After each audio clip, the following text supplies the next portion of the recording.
এখনকার বাচ্চারা না একটু কলা খেতে চায় না।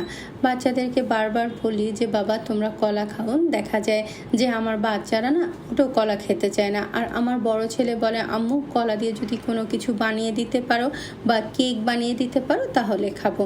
আমার দুই বাচ্চা আবার কেক কিন্তু খুব পছন্দ করে। তা আমি ভাবলাম আচ্ছা ঠিক আছে, তাহলে বানানা ব্রেডটা বানিয়ে ফেলি।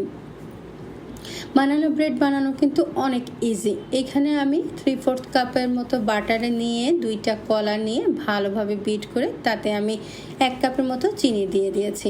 কলা যেহেতু মিষ্টি তো সেই জন্য একটু কম পরিমাণে চিনি দিয়েছি। এবার 2টা ডিম দিয়ে ভালোভাবে বিট করে নিলাম। আর এখানে 2 কাপ ময়দা, তার মধ্যে 2 চামচ বেকিং পাউডার এবং 1/4 চা চামচ বেকিং সোডা দিয়ে ভালোভাবে বিট করে নিলাম। আর এইখানে আমি 30 ml এর মতো লিকুইড দুধ দিয়েছি।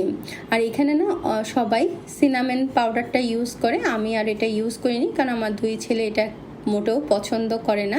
আর ওদের জন্যই তো তৈরি করা, সেজন্য ওরা যা পছন্দ করে সেই জন্য ভ্যানিলা এসেন্স আমি সেটাই দিয়েছি। আর এটা আমি 180-তে আমি 50 থেকে 60 মিনিটস আমি বেক করেছি।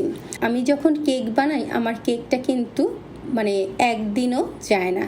আমার বাচ্চারা সেটা ঘুরে ফিরে আর খেয়ে ফেলে, মানে ওদের জন্য আমি যদি রেখেও দিই দেখা যায় সেটা আর থাকে না। আজকে রাতেই দেখা যাবে যে অর্ধেক কেক শেষ করে ফেলেছে।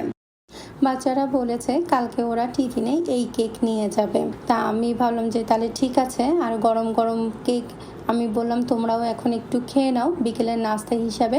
আর আমিও লোভটা কিন্তু সামলাতে পারলাম না, আমিও গরম গরম কেকের সাথে 1 কাপ চা খেয়ে নিলাম।